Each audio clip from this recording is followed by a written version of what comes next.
Somos Luis Velázquez y Eduardo Porcarelli. Los invitamos a que nos acompañen todos los viernes a las 9 de la mañana en El Séptimo Laberinto. Un viaje por los confines de nuestro mundo interior y exterior. Ciencia, filosofía y esoterismo por la visión radio.net. Información que va contigo.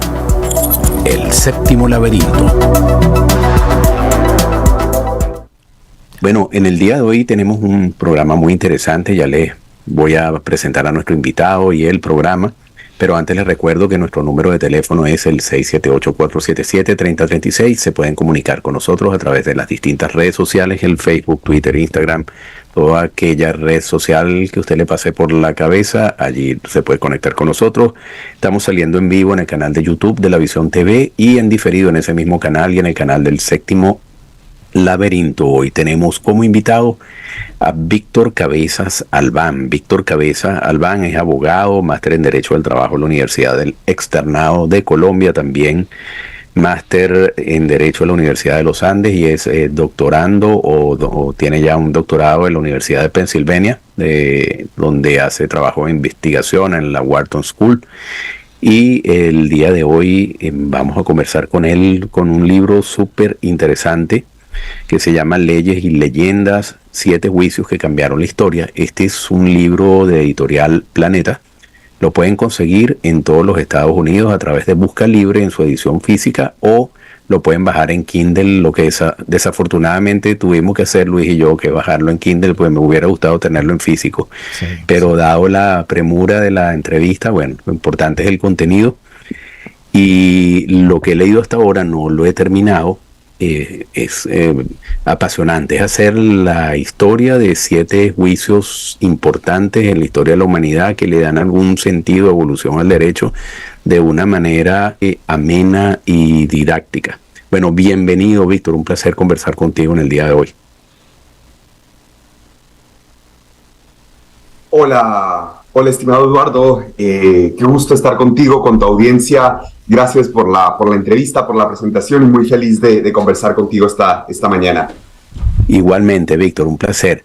Víctor, comienzo con lo primero. Yo ya te escuché en un programa muy interesante, el de Juan Jesús Vallejo, donde básicamente, y les recomiendo escuchar ese programa de tu libro, pues se centró en los juicios de Nuremberg, fundamentalmente en esa entrevista, pero sin embargo en tu libro tienes otros 6 juicios adicionales muy interesantes, el de la ex Yugoslavia y Milosevic, Kardicic, Mladic, la saga de la Amazonia, Chevron versus Ecuador, etcétera.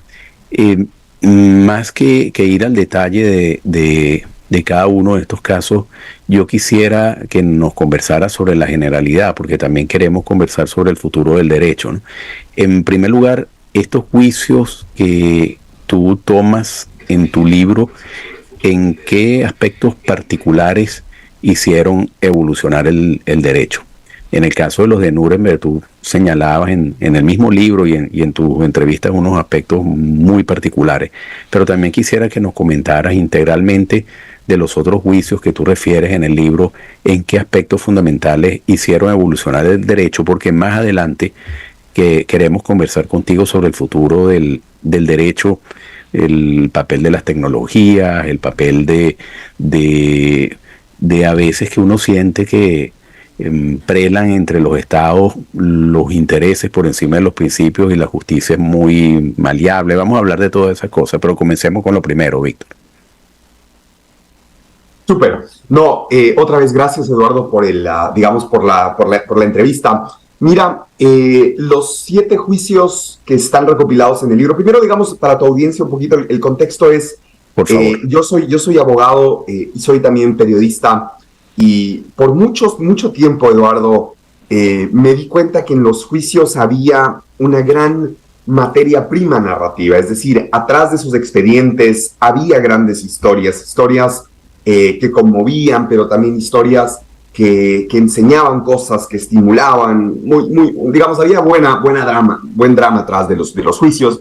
Pero claro, el tema es que lenguaje legal, que es técnico, que es pesado, etcétera, hace que las grandes audiencias pues no puedan tener acceso a esas historias. Y me parece que ahí había un reto que la literatura podía atrapar. Y eso es lo que he hecho en el libro, es transformar 7 juicios que han sido importantes en la historia. Ahorita te cuento por qué creo que han sido muy importantes o han cambiado la historia algunos de ellos.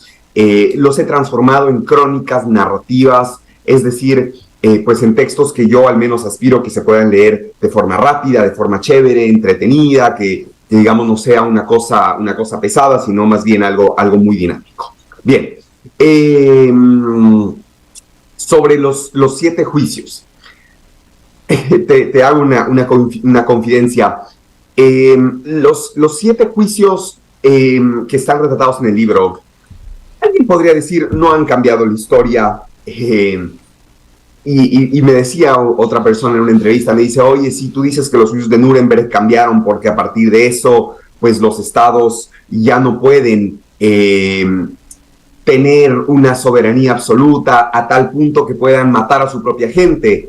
Yo le digo, sí, mira, el derecho internacional, el derecho penal internacional se formó a partir de eso, etcétera. Me dice, no has visto lo que está pasando en Gaza, no has visto lo que está pasando todos los días en Siria, etcétera. Bueno, digamos, a veces la realidad supera el derecho, normalmente lo hace, de hecho.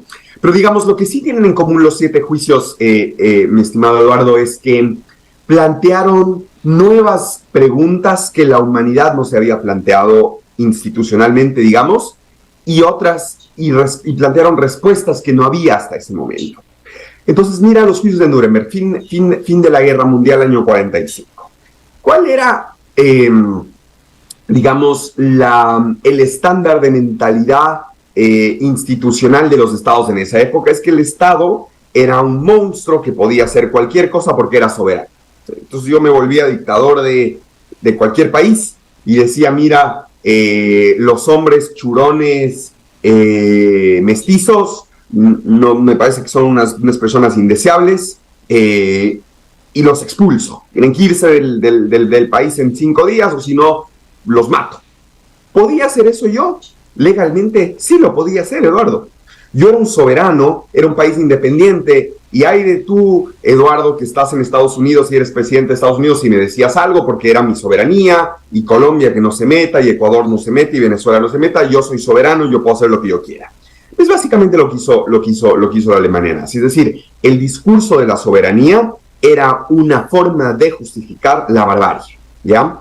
Y entonces, después de la Segunda Guerra Mundial, lo que pasó es que la comunidad internacional se planteó una pregunta, y es, ¿cuáles son los límites de ese poder estatal? ¿Qué es lo que no puede hacer el Estado? Y después de eso, llegamos a una serie de conclusiones. El Estado no puede matar, ¿ya? El Estado no puede violar deliberadamente y masivamente los derechos humanos. Los derechos humanos de las personas, que, digamos, derechos humanos es una cosa muy abstracta. Los derechos humanos es la vida, ¿sí? La vida de una persona, la dignidad de una persona es un límite a ese poder que no es absoluto del Estado. Entonces, así, y cada uno de esos juicios fue teniendo, digamos, unas preguntas y unas respuestas que la humanidad nunca se había hecho y que salen a partir de los juicios. Lo mismo ocurre en Yugoslavia. Para ponerte un ejemplo, a tu audiencia probablemente le podría interesar, un caso muy americano, muy estadounidense, el caso del ron cubano. Mira que a fines de la década de los 60... Es toda una novela eso. Sí. Es una novela. En los 60, bueno, Fidel Castro expropia una serie de compañías, entre ellas 2 muy emblemáticas del ron cubano, Bacardí y Habana Club. Probablemente alguien de tu audiencia los haya brindado con esos tragos varias veces. Sí, señor. Varios. Nosotros tal vez, aunque es muy temprano. Y entonces expropian Habana Club, expropian Bacardí. Y bueno, pues se perdió la empresa. Bacardí logra salir adelante por una astucia que ya podemos conversar si quieres de último momento de su gerente. Pero Habana Club pierde todo y en los 90s se encuentran entre copas, se preguntan, oye, ¿qué pasó con tu ron? No, pues lo perdí completamente, dicen los amigos de Habana Club. Los de Bacardí dicen, recuperémoslo, y empiezan una batalla legal tenaz en Estados Unidos. Y entonces ahí, de nuevo, la pregunta era, ¿cuál es el valor de la propiedad privada expropiada? ¿Sí? O sea, la propiedad privada expropiada en un Estado comunista en un Estado socialista, ¿qué valor tiene en el mundo, en un mundo, digamos, un mundo libre, en un mundo capitalista? ¿Cuál es el valor de esa propiedad privada? Muy interesante. Y en el fondo es cuál es el valor, cuáles son los límites de la propiedad privada y qué es lo que un Estado puede hacer o no puede hacer con la propiedad privada. Por ejemplo, un límite es no lo puedes expropiar sin compensación. Si no me puedes robar mi propiedad privada. El Estado, tal vez ese es el concepto. Es que mira, Eduardo, todas son cosas muy simples. Probablemente un niño o una niña sabría esto, pero a la humanidad le cuesta cientos de años ponerlo en derecho. ¿Sabes cuál es la enseñanza del Ron Havana Club? Es no puedes robar, ¿ya? Si tú, por más que eres el Estado, no puedes robar. Los juicios de Nuremberg, por más que eres el Estado, no puedes matar. Entonces son cosas relativamente simples, no parecería que hay que pasar 200 años para aprender a estas cosas, tal vez sencillas. Increíble. Sí. Víctor, oye, encantado. Realmente te quiero felicitar por ese magnífico libro que escribiste. Si bien no lo he terminado y voy por el capítulo que tiene que ver con la reclamación, la justa reclamación de Ecuador a las empresas petroleras. Excelente. Y quizá voy a hacer un poco largo para luego llegar a la pregunta, pero el primer capítulo y el segundo capítulo me ubicaron en la realidad de hoy, a entender mucho mejor lo que nos está pasando en América Latina y quizás en el resto del mundo.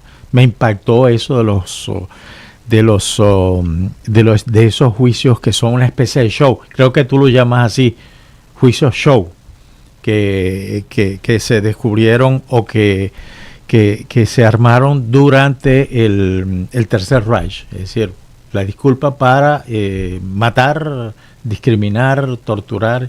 Es un montaje, que es lo que estamos haciendo o lo que están haciendo en Venezuela, por darte un ejemplo, y muchos países de América Latina.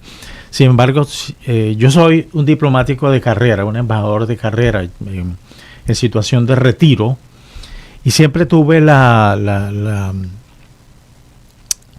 pregunta es, ¿por qué reacciona tan lento la justicia internacional si ya tiene toda una experiencia en cuanto a los juicios armados, si ya tiene una instrumentación institucional como para poder llevar a cabo? Es que las definiciones que se han manejado en el derecho internacional son las que están opacando la acción de las instituciones internacionales. Por ejemplo, una definición que a mí me ocasiona espanto, que es la definición de soberanía, que ese concepto creo que todavía no está muy bien definido, cuál es su alcance, pero habiendo entrevistado a un especialista en bandas internacionales, en bandas transnacionales, él se quejaba que esa palabra les ocasionaba a las policías, a las autoridades de otros países, poder llegar a castigar, a apresar a las bandas, los que estaban ocasionando un daño real a la sociedad. ¿Qué pasa? ¿Por qué el Consejo de Seguridad permite, por ejemplo, que un miembro permanente haga ese desastre como lo que hizo Rusia con Ucrania? Por ejemplo, en el caso de Israel, estoy de acuerdo. Israel tiene todo el derecho, como todos los países y todos los individuos en defenderse, pero a esa escala.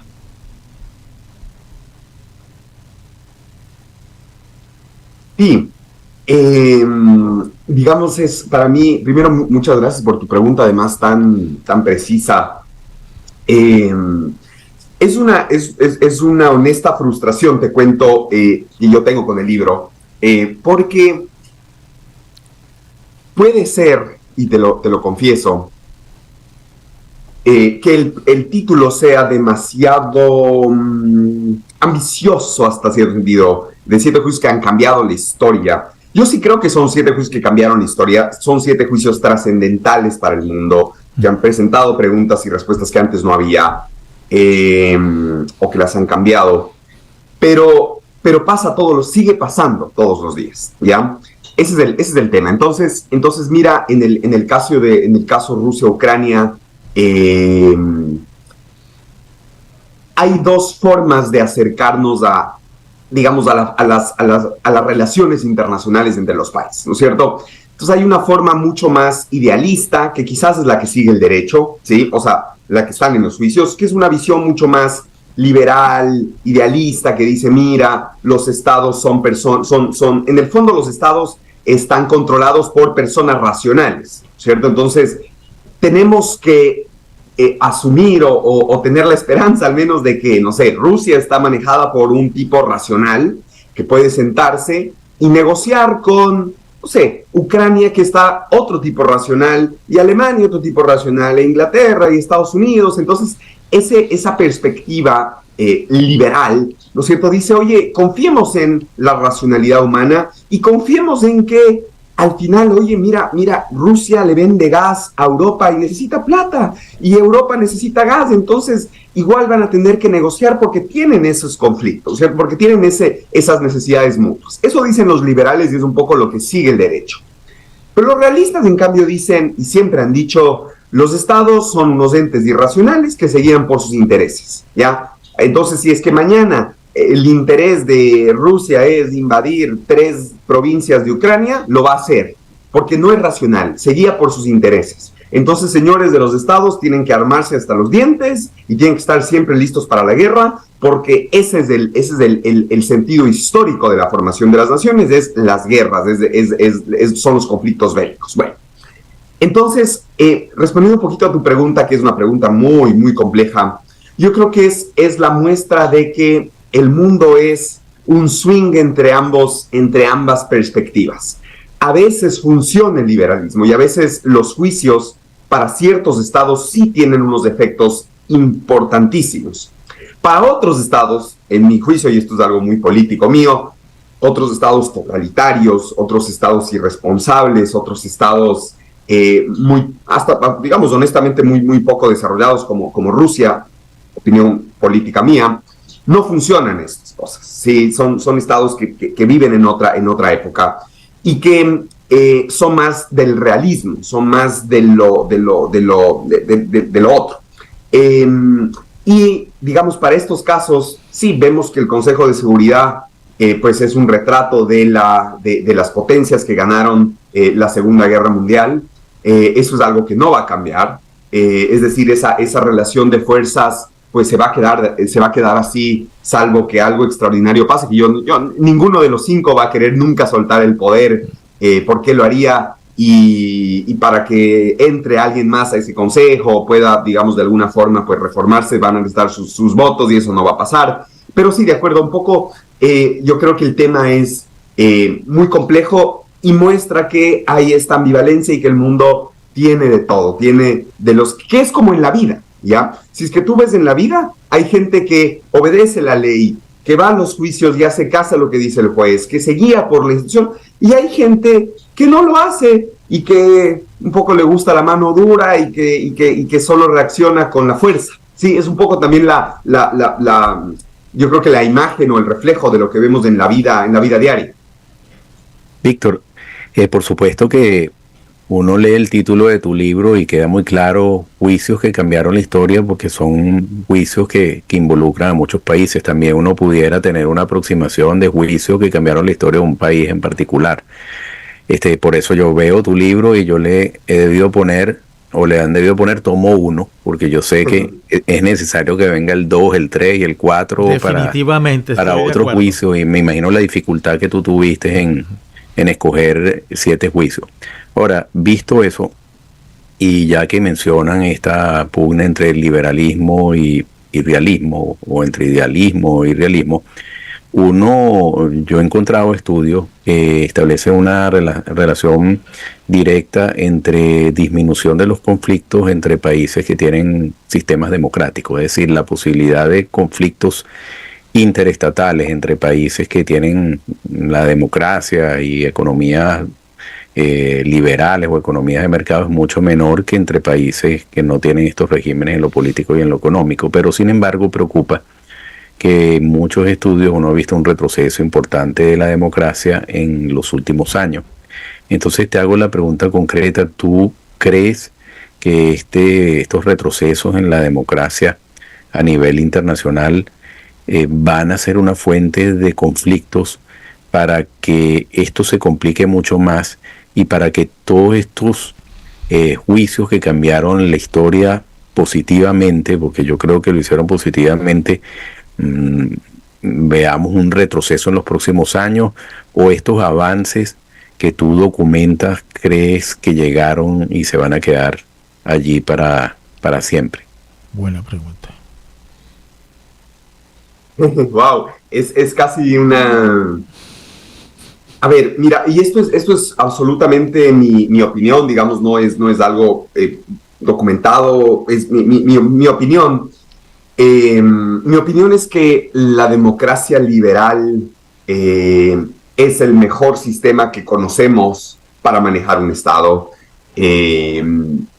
Puede haber otros mejores. Alguien dice, no, es que el socialismo progresista con inteligencia artificial es lo que en realidad nos puede sacar de las injusticias sociales, etc. Yo creo que hasta hoy no hay ningún sistema que ha sido probado, que tiene enormes deficiencias también, pero digamos, yo creo que el sistema político que ha probado ser más exitoso de largo es la democracia liberal. Y esas democracias liberales se caracterizan por muchas cosas, digamos, un fundamento esencial que a veces no nos damos cuenta, y es los sistemas de justicia fuertes. A ratos es difícil para la gente. Si tú, por ejemplo, le preguntas a una persona del común cuáles son los elementos o lo que ellos piensan que es los rasgos de un Estado bueno, de un gobierno bueno, muy pocos te van a decir la justicia. Te van a decir, mira, la educación, la salud, la seguridad, digamos, sí, la seguridad, que no roben, que haya obras, cierto que la plata de mis impuestos se vea en obras, etc. Muy pocos van a decir la justicia, porque la gente en general, la ciudadanía en general, no ve los beneficios de la justicia. Uno solo los ve cuando se emproblema, y uno normalmente no quiere estar emproblemado, uno, y dos, por lo mismo no ve la solución del problema como un tema bueno para un gobierno. Pero no sé si era Thomas Jefferson, pero digamos uno de los founding fathers, de los padres de la patria de Estados Unidos, decía, el sistema de justicia, un buen sistema de justicia es el pilar fundamental, es la base fundamental de un buen gobierno. El sistema de justicia es lo que te permite dirimir quién tiene razón y quién no tiene razón. Y eso para una democracia liberal es fundamental, porque eso quita politiquería a las relaciones, eso te permite relaciones sociales más estables, eso te permite gobernabilidad, etc. Entonces, yo creo que la relación entre democracia y justicia es muy íntima, es muy profunda, pero no es muy valorada. Si es que tú ves la relación, el momento en que las democracias languidecen, el momento en que las democracias empiezan a fallecer, siempre coincide, mi estimado Eduardo, con el momento en que la justicia y que los abogados empezamos a corrompernos, empezamos a contaminarnos. Yo vengo soy colombo-ecuatoriano, pero digamos en mi país, ahora vivimos una crisis. En cualquier país, tú le tomas la temperatura a la justicia y así está la democracia. Es idéntico. No hablemos del nuestro, Víctor. No, pero tal vez sí quisiera preguntarles a ustedes si es que ustedes creen que eso pasó también en Venezuela. Absolutamente. El momento coincidió, hay una coincidencia perfecta entre el momento en que le meten la mano a la justicia con el momento en que la democracia Así es, lo puedes usar de ejemplo. Entonces es esa relación tan íntima. Por eso, mira, la justicia en Estados Unidos tiene muchas críticas. Las personas dicen que es una justicia, con mucho sesgo racista. Bueno, digamos, en todos los sistemas hay problemas, ¿ya? Pero esta es una justicia seria. Es una justicia en la que el presidente de Estados Unidos jamás va a llamar a la Corte Suprema a decir, vea, tengo este caso, tiene que fallar de esta forma, porque si no... ¿será que la Corte Suprema puede pagar la cuenta de la luz el siguiente mes? Porque yo no le voy a girar el chequecito. No puede pasar eso acá, ¿ya? Con muchos problemas que tiene la justicia, digamos, es seria en el respeto por la autoridad. En nuestros países, en cambio, mira, no me gusta cómo funciona, cómo está la Corte Constitucional, la Corte Suprema, una llamada, a la final todo sale del Estado Central y no te llega el cheque nomás. ¿Me explico? Entonces, esa falta de respeto, no, más que de respeto, como de convencimiento del sentido de la autoridad judicial, es terrible para una democracia. Así es. Víctor, oye, qué interesante. Va a faltar tiempo para hablar contigo, en todo caso, déjame decirte con toda sinceridad. Pero te quiero, antes de ir a una pequeña pausa, te quiero hacer una reflexión que te hacen desde Florida el embajador Héctor Quintero. Él dice: las resoluciones y normas de los organismos internacionales han sido redactadas por consenso, de manera etérea, donde las sanciones no son precisas. Además del tiempo transcurrido, tenemos dos clubs de amigos, los que están con Occidente y aquellos que se afilian al grupo de supuestos progresistas.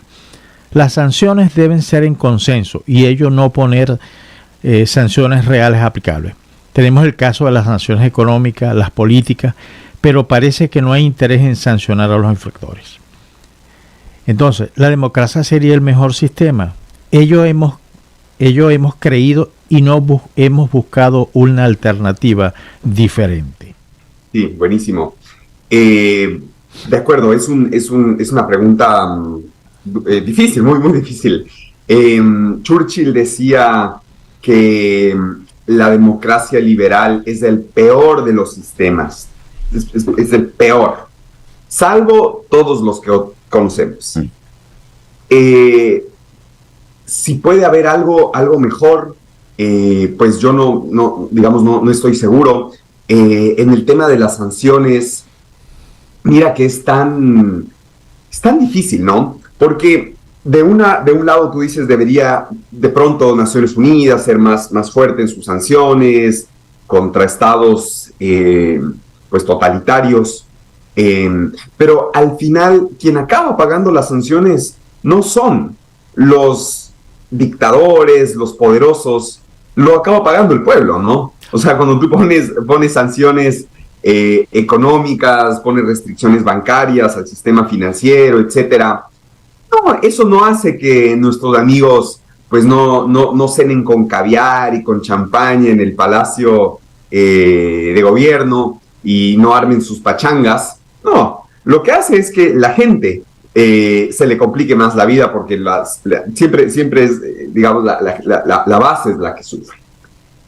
Pero sí, digamos, yo estoy de acuerdo en que el sistema internacional, en mi criterio, el sistema internacional a ratos se ha burocratizado mucho. O sea, hay instituciones demasiado grandes, a veces uno no sabe qué hacen tantas miles de personas en tantos cientos de congresos todo el tiempo. Pero digamos, yo creo que, digamos, yo no tengo ninguna influencia en general en nada, pero si yo pudiera en algún punto tener una influencia en algo, yo no me dedicaría a buscar otro sistema de gobierno, etcétera, sino a tratar de perfeccionar y de mejorar de la democracia liberal, que creo que nos ha tardado a la humanidad tantos cientos de años para llegar a esto, y creo que con todos los retos que tiene podemos trabajar sobre algo que ya está construido. Víctor, y también adicionalmente con un problema, ¿no? Yo estoy mirando aquí los porcentajes y solo 12.6 países en el mundo son democracias plenas, 31.7 democracias deficientes, pero el resto, que supera el 50%, está entre regímenes híbridos y regímenes autoritarios. Por supuesto, yo soy un firme creyente en la democracia, y cualquier planteamiento que hago es de ser un firme creyente en la democracia, pero alguien pudiera decirte, bueno, ¿y por qué la democracia tiene que ser implementada y forzada en el resto del mundo si somos mayoría en los regímenes híbridos y autoritarios, ¿no? Lo que uno se preguntaría. Y también uno encuentra casos como el de Libia, que después que se trataron de incentivar de alguna manera algunas reformas proestatales, protodemocráticas. Libia se convirtió en un país ingobernable antes bajo la sombra de Gaddafi, con todo y que era un dictador sangriento, había cierta estabilidad forzada y después se volvió un caos completo, ¿no? No estoy defendiendo a Gaddafi ni de lejos, sino que reflexionemos sobre este tema, porque viendo el futuro, a uno le preocupan si estos avances que tú relatas en tu libro van a ser firmes o no. ¿Qué crees tú? Si te apuran y te dicen, Víctor, dime, estos avances, ¿tú los ves firmes o los ves inclusive en peligro? ¿Podemos en el futuro entrar de nuevo a una situación de retroceso extremo? Porque también uno ve que en el mundo siguen sucediendo también cosas muy salvajes que no tienen tanto proyección en los medios como algunas en las que nosotros estamos ahorita mirando, entre Rusia y Ucrania, entre Israel y Palestina. Pero por ejemplo la situación de los uigures en China es una cosa terrible y no tiene tanto espacio en los medios de comunicación como en lo que sucede en Rusia y Ucrania y Israel y Palestina. ¿Qué piensas al respecto? Mira, pienso que sí, las democracias liberales republicanas son minoría en el mundo, eso es cierto. Yo no creo que los países deban imponer nada. Yo creo que yo creo en el poder de, como dicen, de autodeterminación de los estados, es decir, que cada pueblo pueda autodeterminarse. El problema es que normalmente las dictaduras, los estados totalitarios tienen un rasgo importante, y es que no dejan que la gente decida, ¿no? O sea, mira, si es que tú pondrías elecciones libres, si es que pondrías a la gente en condiciones de poder decidir, no sé si quisieran que haya un monarca, un dictador pues absolutista reinando sus vidas. Digamos, el rasgo de estos sistemas es que no dejan que la gente decida. Entonces ahí hay un dilema hasta cierto punto. Con respecto a qué tan hondo han calado estos avances judiciales, digamos, pues yo te diría que todo depende del receptor, no depende del sistema, sino de quién lo recibe. ¿Qué tan profundo han calado estos principios en Europa Occidental?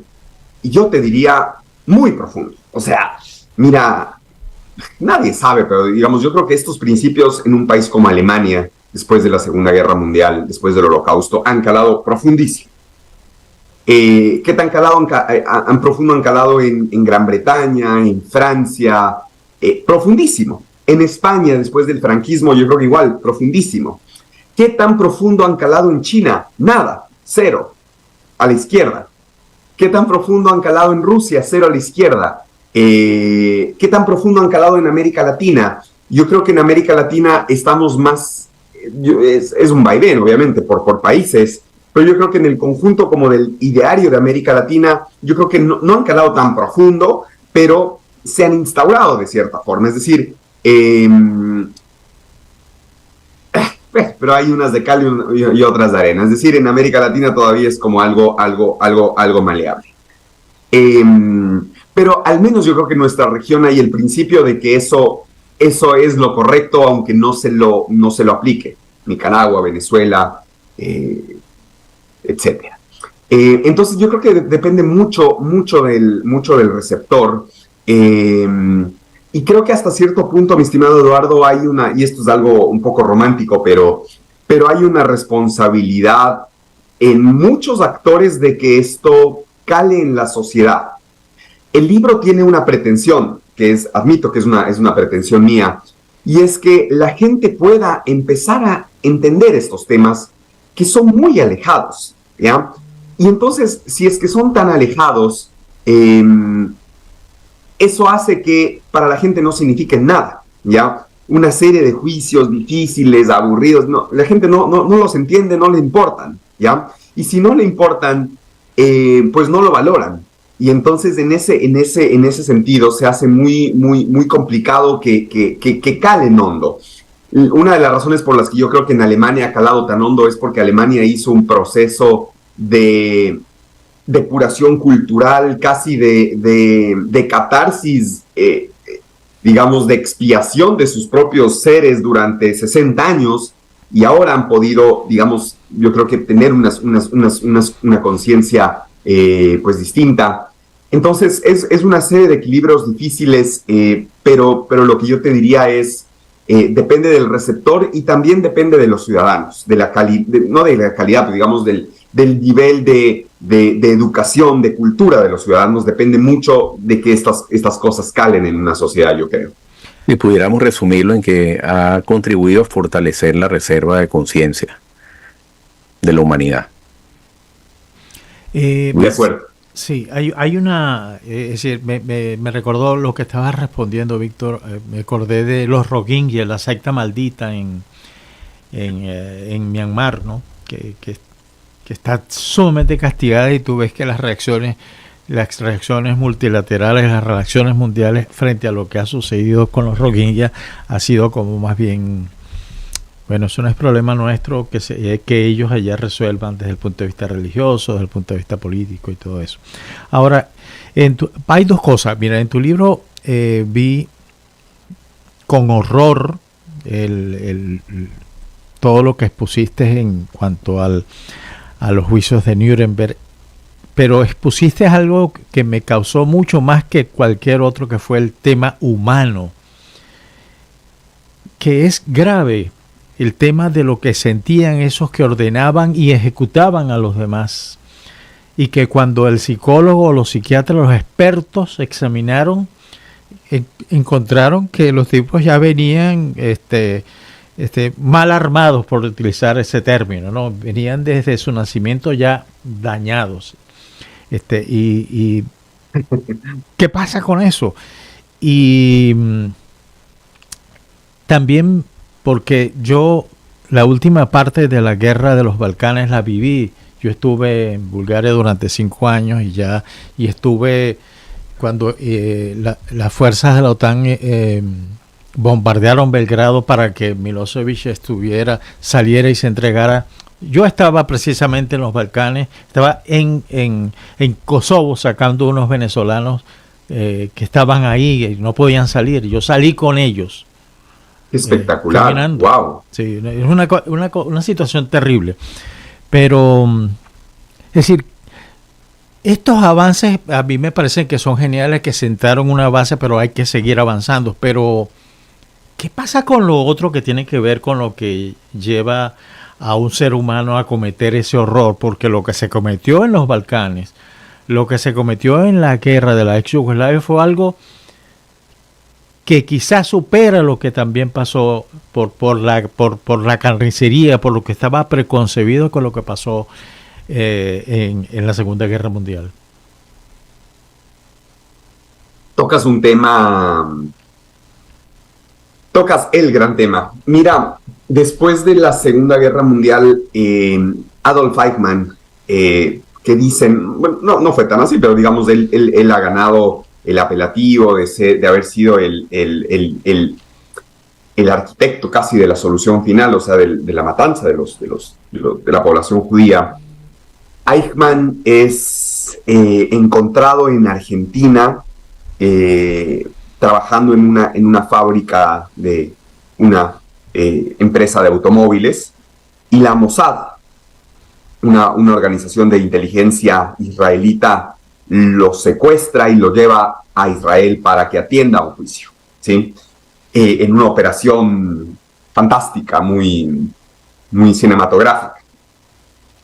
Y Hannah Arendt, que pues es una filósofa, o fue una filósofa de unos quilates impresionantes, la revista El New Yorker la manda a cubrir Hannah Arendt judía, huyó de la guerra, etcétera, pero además era una filósofa. Entonces el New Yorker le dice, mire, vaya a cubrir este juicio, vaya a cubrir el juicio en el que Israel, la patria de los judíos, el Estado judío, va a juzgar a Eichmann. Y ella va a Israel y lo cubre, etc. Y luego escribe un libro que es La banalidad del mal, Eichmann, el juicio de Eichmann en Jerusalén. Y ella dice una cosa impresionante, Luis, y es, hace primero una semblanza de quién era Eichmann. Ella esperaba encontrarse un monstruo, ¿sí? O sea, una persona, como tú decías, me causó risa tu comentario, como mal armada de fábrica, ¿no? O sea, eso viene con daño de fábrica. Ella pensaba encontrar un monstruo, una persona despiadada, una persona con una mirada, etc. Y no. Y tanto más ella iba conociendo a Eichmann, se daba cuenta que el horror de Eichmann era que era una persona común y corriente. Es decir, el tipo era un buen padre de familia, era un buen vecino, era un burócrata normal. Ella, en algún punto del libro, dice algo así como, era una persona como cualquiera de nosotras, pero además era una buena persona. O sea, yo le habría ido a tomar un café feliz con él, o sea, una buena persona. Y ahí está, digamos, y por eso la banalidad del mal, ¿no? El mal no es algo abstracto en la estratosfera que se personifica con un diablo que viene con sus cachos y con fuego y es una persona espantosa. A veces coincide eso, pero el verdadero mal es aquel que se filtra entre las personas del común y corriente, entre el panadero, entre la profesora, etc. Y esa fue yo creo que el mayor, no sé, como la mayor tragedia del Holocausto y de la Segunda Guerra Mundial, es que nos demostró que las personas comunes y corrientes, las personas buenas, normales, pueden ser capaces de las peores atrocidades en las condiciones correctas. Y simplemente termino con esto. Hay en Netflix una serie muy interesante que se llama No contestes esta llamada.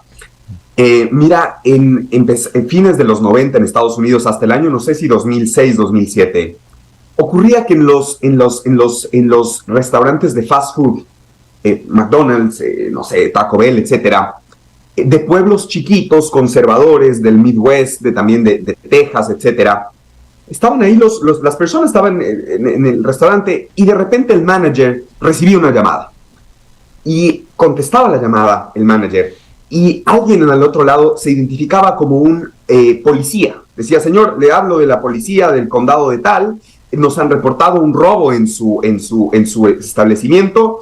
En su establecimiento está una chica, no sé, rubia de 20 años más o menos, que tiene 1,70 m de estatura. Sí está, tráigala por favor. Muy bien, la traían y este supuesto policía empezaba a darle órdenes de que la tenía que desnudar, de que la tenía que cachar, etc. Y entonces tú veías a una persona normal, a un manager, siguiendo las órdenes y haciendo las cosas más extremas y humillantes para otro ser humano, solo porque seguía órdenes. Es impresionante. Y entonces esta serie narra, digamos, la trayectoria de este señor que, digamos, iba cogiendo teléfonos y dando órdenes, y lo más grave es que todos la seguían. Entonces es un poquito esta cosa de la banalidad del mal y que no esperemos del diablo, sino, oye, en ciertas condiciones son las personas normales, ¿no? Los buenos vecinos. Sí, inclusive yo siempre he dicho, la vejez redime, ¿no? Y tú ves unos monstruos que cuando ya son abuelos, tú ves más el abuelo que el monstruo, ¿no? Y así sucedió, y tú relataban el caso de Mengele también, ¿no? Como era un abuelito que le daba galletitas a los niños del vecindario donde vivía en Sao Paulo. Pero quiero hacerte una pregunta, Víctor, sobre en esa dificultad muy grande que supongo que tuviste para escoger los 7 juicios. En los juicios del deseo de Oscar Wilde en el estrado, si nos puedes comentar un poquito sobre ese juicio y también sobre el aporte que dio a al beneficio de la humanidad lo que sucedió allí. Claro que sí, es uno de los juicios más interesantes de los 7, probablemente es de mis preferidos. Wilde era el gran dramaturgo, el gran escritor de Inglaterra de fines del siglo XIX. Y Wilde se enamora de un chico. Wilde era homosexual, se enamora de un chico equivocado, un chico muy joven que era hijo de un aristócrata homófobo, un aristócrata que además era un aristócrata en decadencia, o sea, un tipo que ya solo tenía el apellido, que ya no tenía mayores recursos, estaba medio quebrado. Y entonces Wilde se enamora de este chico, y el suegro, que es una suerte de suegro indeseable, pues le jura una batalla de largo aliento. Entonces le dice: mira, en algún punto pues nos vamos a enfrentar, yo no admito que mi hijo esté con otro hombre, y nos enfrentamos, etcétera. Y entonces inician una serie de juicios, Eduardo, en los que, bueno, en Inglaterra, a pesar que la alta aristocracia inglesa era algo común, que haya relaciones homosexuales, no era nada del otro mundo, pero había que mantener las formas. Entonces, aun que las altas esferas, digamos, vivían su sexualidad con libertad, pues eso no le era permitido al pueblo. Y entonces lo que ocurrió fue que en Inglaterra era ilegal, era penado practicar tener relaciones sexuales con otro hombre, entre hombres. Y entonces empieza un juicio en el que se le acusa a Wilde de sodomita, y con eso pues estaba persiguiendo años de prisión para él. El juicio es tan interesante, primero porque Wilde hace buena parte de su defensa, y eso hace que se lea tan chévere y que sea tan divertido. Wilde era un humorista fantástico. Pero también, mi estimado Eduardo, muestra la decadencia de un hombre que estaba en la cúspide de su carrera, que estaba, digamos, triunfando con fama, etcétera, y finalmente pues termina en el suicidio, ¿sí? Porque se suicida después de esta experiencia tan dura. ¿Qué es lo que le deja este juicio? Yo creo que le deja a Inglaterra el síntoma de una sociedad bastante enferma, en la que la sexualidad no es que no se vivía entre hombres, se vivía todos los días, pero se vivía en secreto. Y cuando salía a la luz, se castigaba y podía costarle la vida a una persona. Finalmente, en los años 60, me parece, sí, 68, pues se dictan las leyes Alan Turing en memoria de otro grande que fue también dejado por estas leyes Alan Turing. Se dictan las leyes Turing que ponen fin al homosexualismo como delito.